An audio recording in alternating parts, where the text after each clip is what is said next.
Okay, so get this, right? We are diving into a story about family, wealth, Okay. and some serious real estate decisions. And get this, it's all set against the backdrop of ancient Canaan.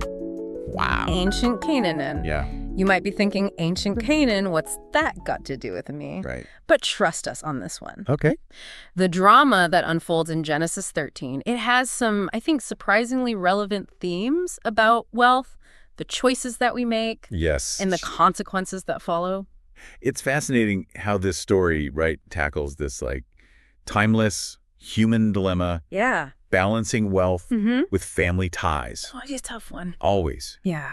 So we're talking about Abram, who later becomes Abraham, Right. and his nephew Lot. Okay. Now, Abram is incredibly wealthy. Oh. Livestock, silver, gold. I mean, the text really emphasizes his abundance. Yeah, they use that word a lot. They do. Yeah. He's returned to Canaan after some time in Egypt, Mm-hmm. and his nephew Lot is with him, Right. also doing quite well for himself. Okay. All right. Okay, here's where it gets interesting. Okay. They're both so successful Mm-hmm. that their herds are basically vying for grazing space. Oh, wow. There's not enough land to handle them both. Okay, so imagine being so successful that your biggest problem is you have too much stuff. Right. It sounds like, like a good problem to have, Yeah. but it creates this, I don't know, this very human dilemma. It does. I mean, we see it today, right? All the time. Families clashing over Resources, yeah. money, resources, all of that. Yeah. Yeah, and in ancient Canaan, land was everything. I mean, this was power, Oh, absolutely. security, Yeah. livelihood. It's interesting how those things, I feel like they're still the same today. Like It's still kind of the core things, yeah. the core things. Yeah. Yeah. But we're just talking about it in a different way. Exactly. Different Yeah. context, same issues. Yeah. So you can just imagine how volatile this situation was. Oh, for sure. And, it would have been easy Yeah. for conflict to erupt, for a family feud to break out. Oh, yeah. But what does Abram do? What does he do? He takes the high road. Really? He does. Okay. He offers Lot first pick of the land. That's a bold move. That is very bold, Yeah. especially with that much at stake. Yeah. And I mean, talk about trusting someone to make the right decision or to not, you know what I mean? Right, to not take advantage Yeah. of your generosity. Yes, exactly. It speaks volumes about his character, though, don't you think? I think it does. It really does. What do you think it reveals about his values? I mean, that he's not really, it seems like he's not that attached to material possessions. You know what I mean? That's a good point. Like he's willing to give up potentially the best stuff Yeah. to keep the peace in the family. He's putting relationships above material possessions. Yes. Which is really interesting given his wealth. It is very interesting. So let's talk about Lot's choice. Okay. He sets his sights on the Jordan Valley, and it's described as this incredibly fertile area, Oh. like the Garden of Yahweh, Oh, wow. essentially paradise. Wow. Okay. Yeah.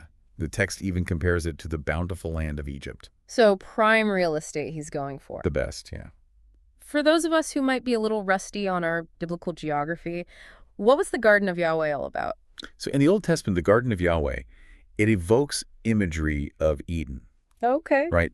This place of abundance, beauty, divine blessing. Mm-hmm.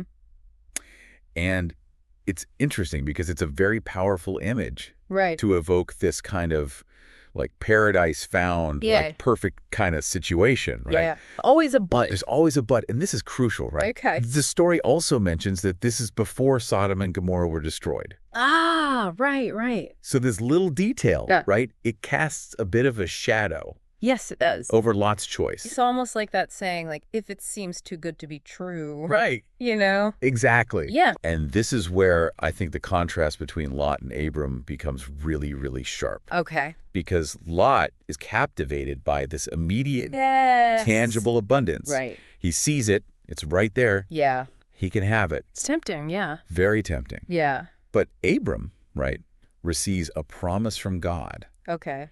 And the promise is that the land he can see Mm-hmm. stretching out before him Right. will belong to his descendants. So not immediate gratification. No, not at all. Right. Okay. This is about faith in a future that he couldn't fully grasp. Wow. at that moment. Yeah. He was choosing to trust in something bigger than himself. Right. Something that would unfold over generations. Generations, It yeah. makes you think about, Yeah. what must have been going through Abram's mind during this, pivotal moment. It does, yeah, like, how do you even process that? Right. Okay, I trust you, but it's not even going to be for me. Right. It's for your children's children. Right, exactly. It's a long-term vision. It is a long-term vision. And it requires an incredible amount of trust. Yeah. Yeah. It really makes you think about, the choices that we make every day, right? Right, it does. Maybe they don't involve vast stretches of land. Right. But are we prioritizing what seems immediately appealing? Right, or the quick fix or the Yes, exactly. easy route. Or are we willing to invest in something that might require more patience, Right. trust, Yeah. a longer view? A longer view, yeah, that's good. Yeah. I like that. This story from Genesis, Yeah. though ancient, it has this remarkable way of holding up a mirror It really does. to our own desires Yes. and decision-making processes. Yeah, it's challenging. It challenges us to ask, what compromises are we making Yeah. for the sake of immediate comfort or gain? Right. And what promises, perhaps less obvious but ultimately more fulfilling, might we be overlooking in the process? Something to think about, right? Something to think about.